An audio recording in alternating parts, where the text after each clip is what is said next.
이는 내가 그 피곤한 심령을 상쾌하게 하며 모든 연약한 심령을 만족하게 하였음이라 하시기로 내가 깨어보니 내 잠이 달았더라. 아멘. 오늘 예레미야 31장 23절에서 26절까지의 말씀, 달고 오묘한 말씀의 생수를 지키는 교회라는 제목을 가지고 말씀의 은혜를 함께 나누고자 합니다. 제가 부교육자로 있을 때 특세가 있는 주간에는 정말 힘이 들었어요. 저희 집이 안양이었고 또 사역하는 교회가 수원이었기 때문에 특세를 준비하기 위해서 이제 아침에 일어나서 또 준비를 하려면 새벽 3시에는 보통 일어나야 했거든요. 신대원 다니면서 준비해야 했으니까 특세 마치고 또 학교에 가면 하루 종일 비몽사몽 했던 것 같아요. 이후에는 집 가까운 곳이 사역지인 경우가 거의 없었기 때문에 대부분 차로 1시간 이상 떨어진 곳에서 사역을 했었기 때문에 새벽 기도의 안내나 또 설교는 보통 힘든 일이 아니었습니다.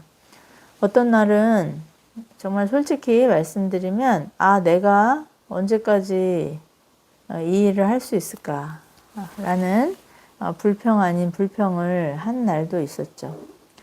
그때나 지금이나 잠이 많은 저에게 매일 하루도 빠지지 않고 이 새벽에 설교하는 목회자들은 정말 부럽기도 하고 존경하지 않을 수 없는 그런 분들입니다.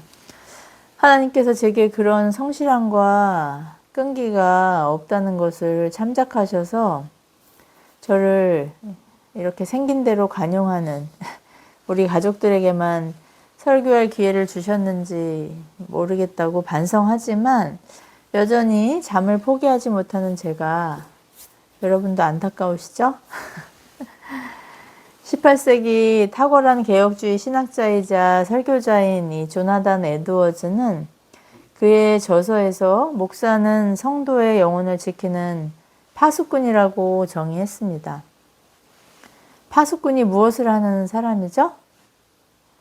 백성들이 쿨쿨 자고 있는 시간에 깨어서 이 적군의 침략을 감시하고 알리는 사람 아니겠어요? 평안할 때는 뭐 그런 존재가 있는지 없는지 사람들은 생각도 안 하다가 전시나 위급한 상황이 닥치면 그 존재감이 드러나는 사람이죠. 평안을 지키기 위해 반드시 존재해야 하는 사람입니다. 이번에 영남지방에 대형 산불이 발생했을 때 이제 이 경계령이 이렇게 시민들에게 전달하기까지 꽤 많은 시간이 지체됐다고, 그래서 산불 피해가 더 커졌다는 그런 기사를 보았는데요. 어쨌든 파수꾼이 정신을 차리지 않으면 호미로 막을 것을 가래로 막아야 하는 그런 대참사가 발생하는 거 아니겠어요? 파수꾼이 남들 자는 시간에 깨어 있다 보니까 얼마나 졸음이 쏟아지겠어요? 타고 나서 잠을 안 자도 되거나 낮에 잠을 자고 밤에 잠이 안 오는 사람들은 사실 드물지 않겠어요? 밤이 되면 잠을 자는 것이 우리 생체의 리듬의 특징인데, 어쨌든 파수꾼이라는 그런 직위를 갖고 있으니까 남들 자는 시간에 깨어서 그렇게 성을 지키다 보니까 졸음이 쏟아지는 건 당연하겠죠. 군대 다녀온 남자분들은 불침번이라는 당번을 서봐서 아실 거예요. 시편 130편에서 시인은 밤을 새워 성을 감시한 파수꾼이 아침이 오기를 간절히 기다리는 것처럼 하나님을 기다린다고 그렇게 고백하기도 합니다. 자신의 일을 성실하게 마치고 휴식을 취하고 싶은 간절함으로 파수꾼은 그렇게 아침을 기다리는 것이죠.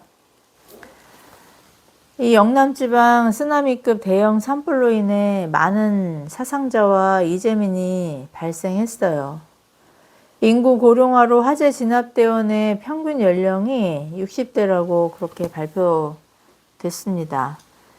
그분들이 화마와 사투를 벌이면서 가장 두려운 때가 바로 잠이 올 때라고 그렇게 말을 했다는데, 생명을 위협하는 그 엄청난 불길 앞에서도 쏟아지는 잠을 참는다는 것이 얼마나 어려운 것인지 그분들의 희생과 헌신에 정말 숙연해지게 되더라고요. 안 먹는 것은 어느 정도 견딜 수 있을 것 같은데, 잠을 자지 않고 버티는 것이 얼마나 그 인간의 한계와 무능을 실감하게 하는지 깨닫게 되는 그런 내용이었던 것 같아요. 여러분에게는 이것만은 포기할 수 없다, 또 양보할 수 없다고 그렇게 고집하는 루틴이 있나요? 저에게는 수면 욕구가 바로 그런 것 같습니다. 밥을 굶으라면 할 수 있는데 잠을 자지 말라고 하면 내가 이렇게까지 하고 살아야 하나? 하는 그런 자괴감이 들 만큼 저는 잠만큼은 포기하지 못하는 그런 사람이에요. 일단 잠을 잘 자지 못하면 다음날 일상이 무너지고 또 만족감도 없는 그런 진공 상태 같은 멍한 하루를 보내게 돼서 그날 하루를 몽땅 손해본 것 같은 그런 감정을 느끼게 되죠. 제 아이들이 어렸을 때도 9시에서 10시면 무조건 잠을 자야 한다는 그런 습관을 들였어요.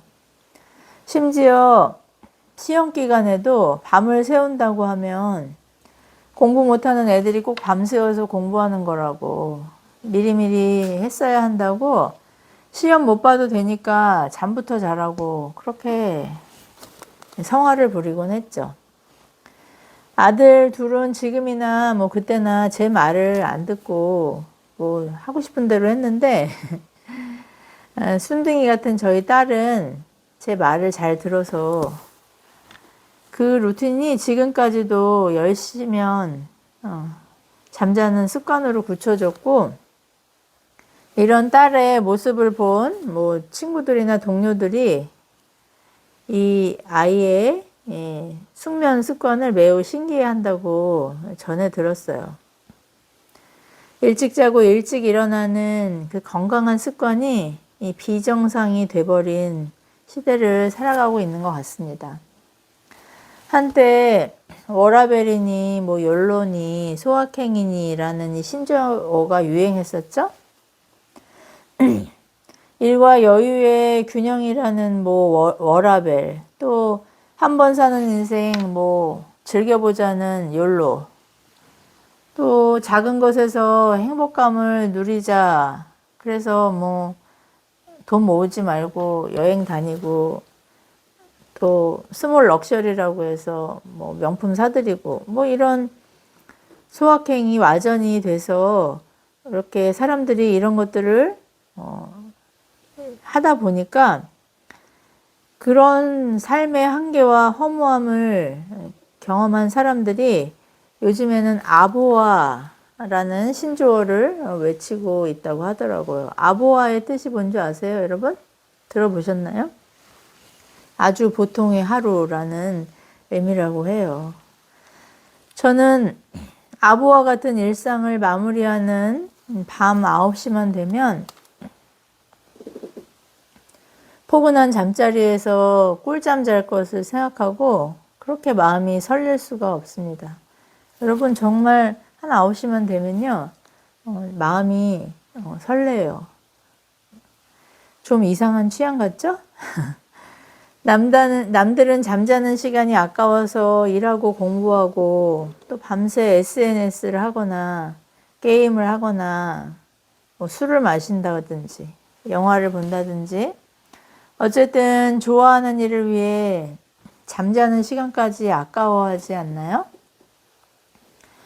프로 꿀잠너라고 할 수 있는 저는요, 잠원에서 책망하시는 잠자기를 좋아하는 게으름뱅일까요? 꿀잠은 숙면을 의미하죠. 낮잠이나 선잠, 쪽잠도 안 자는 것보다 나을 수 있겠지만 밤 10시부터 새벽 2시까지 이 면역 호르몬이나 성장 호르몬이 활성화되는 시간에 숙면을 취하는 것이 뇌 건강이나 신진대사에 정말 중요한 영향을 미친다고 합니다. 그런데 업어가도 모를 정도로 숙면을 누리던 제가 갱년기 증상인지 서너 달 전부터 자꾸 새벽에 깨는 버릇이 생겼습니다. 새벽 1~2시쯤 깨서 뒤척이다가 4시쯤 잠이 드는데 정말 미쳐버릴 것 같더라고요.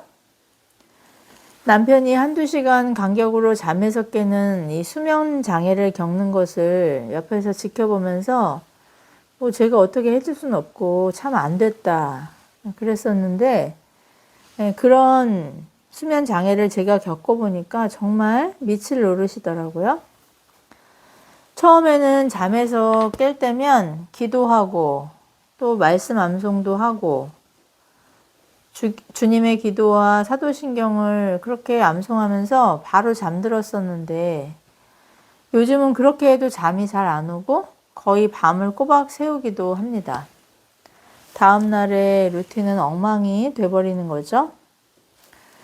좋아하는 커피도 절제하고 운동도 거의 매일 하다시피 해서 숙면을 유지하려고 하는데 그게 쉽게 해결되지 않아서 요즘은 잠들기 전에 예전처럼 꿀잠 자게 해달라고 그렇게 기도하고 있죠. 어떤 조사를 보니까 놀랍게도 전 세계 인구의 45% 이상이 이런 수면 장애를 겪고 있다고 하더라고요. 사실 제 주변의 지인들만 봐도 저처럼 이렇게 꿀잠을 자는 사람들이 거의 없었던 것 같아요. 오랜 불면증으로 수면제를 복용하시는 분들도 있고, 저희 친정이나 시댁 어르신들도 이제 별세하시기 한 20~30년 전부터 이런 수면 장애를 겪으셨다는 것을 깨닫게 되었어요. 삶의 질에 큰 영향을 미치는 이 수면에서 어려움을 겪고 있는 사람들이 이렇게 많기 때문에 세상이 점점 더 무질서해지고 엉망이 돼가는 것일까라는 그런 생각을 해보게 됩니다. 잠언 기자는 잠언 3장에서 꿀잠의 비결을 우리에게 알려주고 있어요. 자신을 신뢰하는 것이 아니라 하나님을 신뢰하는 것이 바로 이 꿀잠의 비결이라고 얘기하고 있죠. 자신의 능력과 자원을 신뢰할 때는 반드시 두려움이 임하기 때문이에요. 두려움이 불면의 근원이라고 말하는 것처럼 생각하게 돼요. 걱정이나 근심, 염려 모두가 이 두려움의 다른 이름 아니겠어요? 시편 127편에서는 이처럼 하나님을 신뢰하고 순종하는 자를 사랑하시는 하나님께서 꿀잠을 선물로 주신다고 말씀합니다. 하나님을 신뢰함으로 직업이나 생활 여건에 따라 수면 시간이나 패턴에는 차이가 있겠지만 어쨌든 한 번 잘 때 꿀잠 자고 그 결과로 상쾌한 몸과 마음으로 활력 있는 생활할 수 있는 저와 여러분 되기를 축복합니다. 오늘 예레미야 선지자는 도무지 잠을 자는 것이 불가능해 보이는 이런 상황 가운데서 하나님의 위로의 말씀을 통해 꿀잠을 자고 생기를 회복하게 되었다고 그렇게 고백합니다. 요즘 세상을 보아도 제정신이면 불면증에 걸릴 법한 그런 소란한 시대와 일상이지만 하나님의 사람은 하나님의 말씀을 통해 주님의 신실하심을 누리게 되고 그로 인해서 새 힘을 얻고 활동하게 된다는 것을 확신할 수 있길 바라요. 말씀과 기도로 평안과 기쁨을 빼앗기지 않는 또 이 기쁨을 전하고 증거하는 저와 여러분 되기를 예수님 이름으로 축복합니다. 이사야 선지자가 남유다와 열방의 이 멸망과 회복을 선포한 지 100여 년이 지난 후에 눈물의 선지자라고 우리가 알고 있는 이 예레미야 선지자가 활동을 시작하게 되죠. 제사장 가문 출신으로 그 역시 제사장으로 부름 받았지만 잘 나가는 남유다의 멸망을 선포하고 또 바벨론에 항복하라고 했기 때문에 매국노라고 그렇게 비난받고 말할 수 없는 고난을 당하게 됩니다. 바벨론의 포로 70년간을 종살이해야 할 남유다에 소망이 없고 다음 세대가 없음을 보여주기 위해서 하나님은 그에게 결혼까지 금지시키시죠. 에스겔 선지자에게는 사랑하는 아내가 갑자기 죽지만 울지도 말고 슬픔을 표현하지도 말라고 그렇게 하시잖아요. 우리 각자에게도 이런 하나님의 사람에게 합당한 사명을 주셨어요. 여러분은 여러분 각자를 향하신 하나님의 뜻과 사명에 대해 성찰하고 계신가요? 저 개인적으로는 여성 목사에 대한 이 부정적인 인식과 편견에도 불구하고 말씀을 담대히 전하는 사명으로 부르셨다는 그런 사명의식이 있습니다. 불러주는 것도 없고 환영하는 것도 없지만 제가 있는 자리에서 말씀을 부지런히 전하는 것이 저의 은사이고 사명이라는 확신을 잃지 않기 위해서 꿀잠 자는 시간을 제외하면 매 순간 저에게 맡겨주신 영혼들을 지키기 위해 정신을 바짝 차리려고 그렇게 긴장하고 분투하고 있습니다. 제가 좋아하는, 제가 자주 예화로 드는 마태복음 20장에 나오는 이 포도원 품꾼이 꼭 저 같아서 항상 하나님 앞에 기도할 때마다 인기 없는 품꾼 코스프레를 하곤 하죠. 인력 시장이 끝날 무렵까지 그곳을 떠나지 않고 있던 품꾼이 이 자비로운 주인에게 선택받지 않나요? 맡길 일도 없을 텐데 그의 어떠함 때문이 아니라 주인의 그 자비로움 때문에 그는 선택받아서 포도원에 들어가고 이른 시간부터 수고한 품꾼들과 동일한 대접을 받는 호사를 누리게 되죠. 저는 제가 바로 이런 품꾼 같아요. 구원에 대한 하나님의 주권적인 선택을 말씀하신 비유이긴 하지만 저는 설교자로서의 저의 은사에 대해서도 이와 같은 성찰을 하게 되죠. 저의 실력이나 능력이 아니라 하나님의 주권적인 은혜로 제가 말씀을 사랑하고 또 전하고자 하는 간절함을 가지게 되었지만 이것조차 성령님께서 주시는 열정이라고 믿기 때문에 이렇게라도 설교할 수 있다는 것이 또 이렇게 함께 예배드리는 사랑하는 여러분이 있다는 것이 얼마나 감사하고 감격스러운지 모르겠어요. 며칠 전 총신 여동문회에서 단톡에 올린 공지를 보았습니다. 합동에서 여성 사역자에게 설교권을 인정하는 법안이 통과되었는데 거기에 무슨 설문 제출이 필요하다는 공지였죠.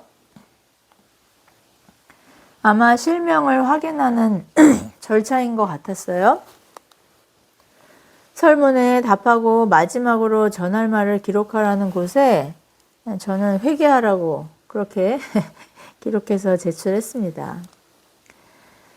이제는 합동교단 소속이 아니니까 눈치 볼 사람도 없고 교회에서 잘릴 걱정 없으니까 하고 싶은 말을 할 수 있다는 그런 담대함이 생겨가지고 그냥 생각나는 대로 회개하라고 그렇게 기록해서 제출을 했죠. 인기 없는, 관심 없는 그런 나중된 품꾼의 특권 아닐까요? 예레미야 선지자의 때도 선지자의 동역자는 비록 바룩 한 사람이었습니다. 왕궁의 내신 에벳멜렉의 도움으로 예레미야가 또 목숨을 건지기도 했지만 그를 지속적으로 따르던 동역자는 나중에 애굽으로 끌려갈 때 그와 함께 동행했던 동역자는 바로 한 사람이었어요. 나만 남았다고 한탄하던 이 엘리야 선지자에게 하나님께서 나를 위해 7천을 남겨놓으셨다고 하신 말씀의 의미가 무엇입니까? 하나님은 당신의 뜻을 이루어 가시는데 한 사람이든 두 사람이든 7천이라는 그 완전수에 해당하는 사람이든 하나님께 꼭 필요한 사람들을 예비하신다는 그런 의미 아니겠어요? 우리는 사람의 많고 적음이나 나의 능력 때문이 아니라 하나님의 주권적인 은혜로 하나님의 동역자로 그렇게 부름받았다는 것에 감격을 잃지 않는 사람들이라는 것을 기억할 수 있길 바랍니다. 하나님은 부르신 동역자들에게, 하나님의 사람들에게 반드시 은사를 주시는데 그 은사가 무엇일까요? 그것은 하나님께서 주신 다양한 재능들을 신실한 청지기로 경영할 수 있는 간절함과 성실함입니다. 예레미야 선지자는 그가 남유다의 멸망을 선포한다고 위협하고 남유다의 멸망을 선포한다고 해서 그를 위협하고 학대하는 왕들과 또 위정자들과 백성들 때문에 그 고난에 눌려서 더 이상 하나님의 말씀을 선포하지 않다고 결심합니다. 그런데 그가 하나님의 말씀을 전하지 않고 입을 다무니까 그 말씀이 마음에서 불을 붙이는 것처럼 그렇게 마음이 불붙는 것 같아서 고통스러워서 견딜 수 없다고 하나님 앞에 탄원하게 되죠. 진리를 아는 하나님의 사람의 특징이 바로 이런 진리에 대한 불길 같은 열정과 또 전하지 않고는 견딜 수 없는 그런 성실함이라는 것을 생각할 때 우리는 다른 것은 몰라도 이 진리이신 예수 그리스도의 복음을 전하지 못하게 막거나 타협을 요구하거나 또는 위협하는 세상에 이 진리이신 그리스도를 전하고자 하는 열망으로 매 순간 불타고 있는지 점검해야 할 거예요. 선지자는 웅덩이에도 갇히고 또 진창에도 갇히고 감옥에도 갇히고 음식도 공급받지 못해서 떡 한 덩이로 그렇게 연명해야 되는 그런 고비를 숱하게 넘기면서도 그런 와중에 시드기야 왕에게 자신을 살려달라는 간청을 할 만큼 비참한 고난을 겪었습니다. 이렇게 고생한 그에게 닥친 결말은 어떤 것일까요? 친바벨론자라는 매국노 소리를 들었지만 바벨론 왕에게 호의를 얻어서 남겨진 유다 땅에 그 비천한 백성들에게 말씀을 한번 제대로 전해봐야겠다 할 수 있게 그렇게 생각하는 상황이 닥쳤는데 마침내 발람군 지도자 요나단과 또 그의 무리들한테 납치되어 가지고 동역자인 바록과 함께 애굽으로 끌려가게 되는 것이죠. 전설에는 그곳에서 그가 순교했다고 그렇게 전해지고 있는데요. 그런 의미에서 우리가 하나님의 자녀로 말씀에 순종하면 부와 권력을 소유한다는 말이 성경 어디에 있는지 한번 성찰하는 시간 되길 바랍니다.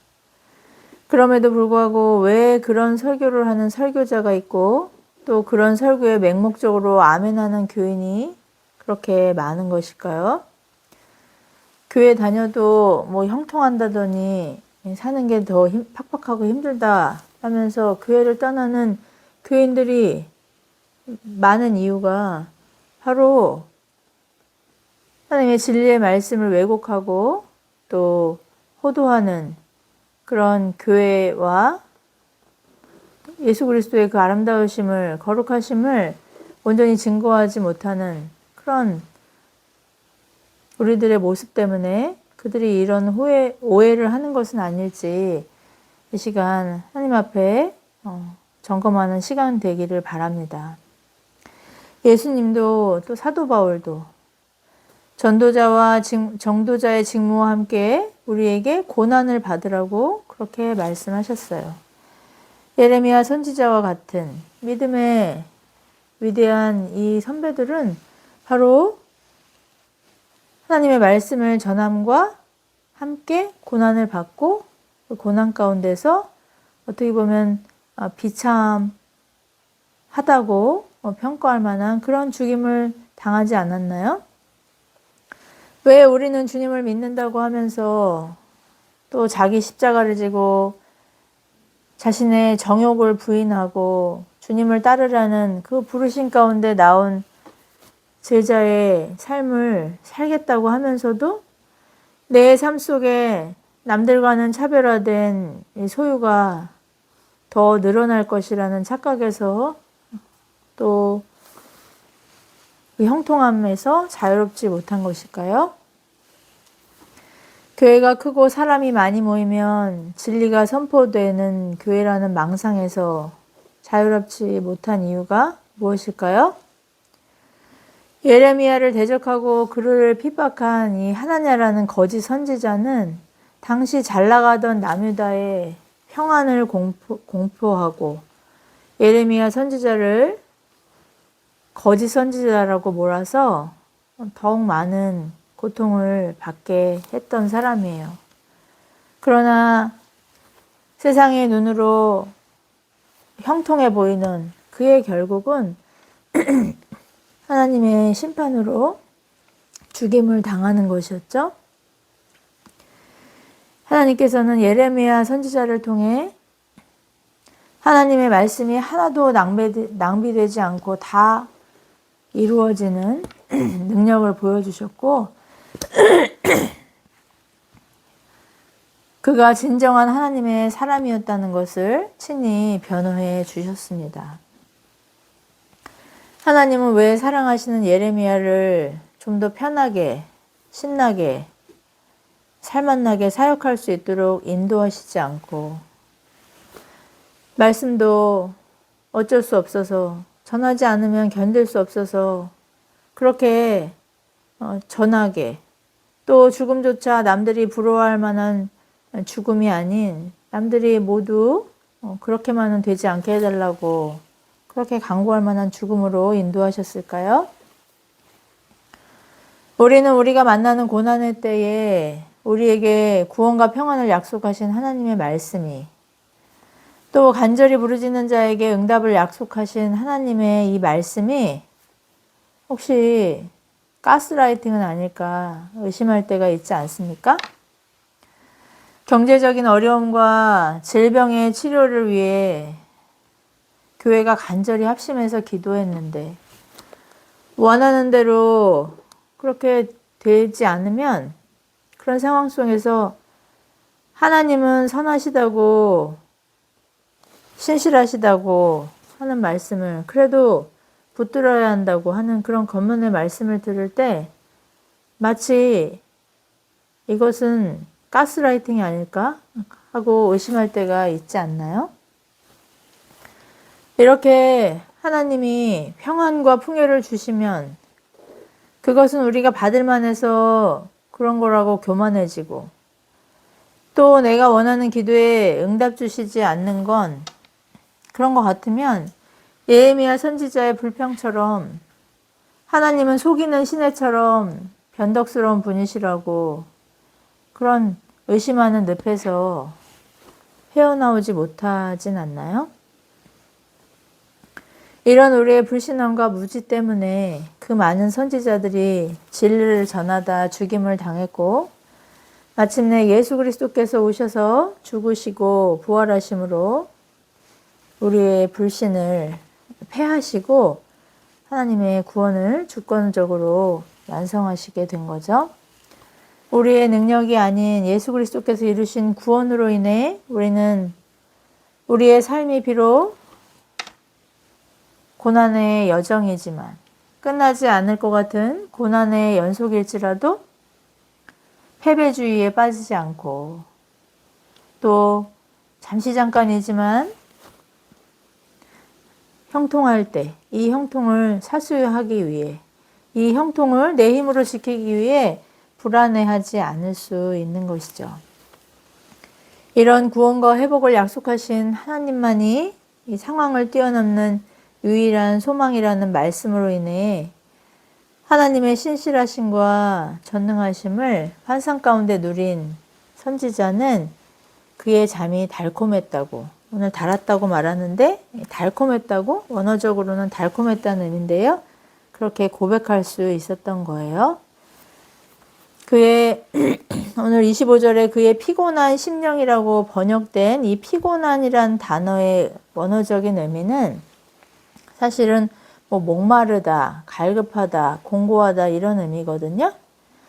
그러니까 이 피곤하다는 의미에 그 다음에 나오는 만족, 25절에 만족이란 단어와 이 피곤한 단어가 이렇게 대꾸를 이루어서 이 갈급하고 목마른 심령이 만족하게 되었다.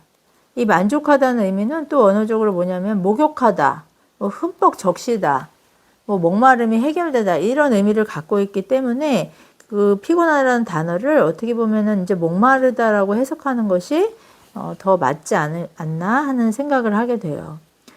그러니까 우리의 이렇게 공고한, 갈급한, 가난하고 애통한 심령은 하나님 말씀을 통해서 어떻게 해요?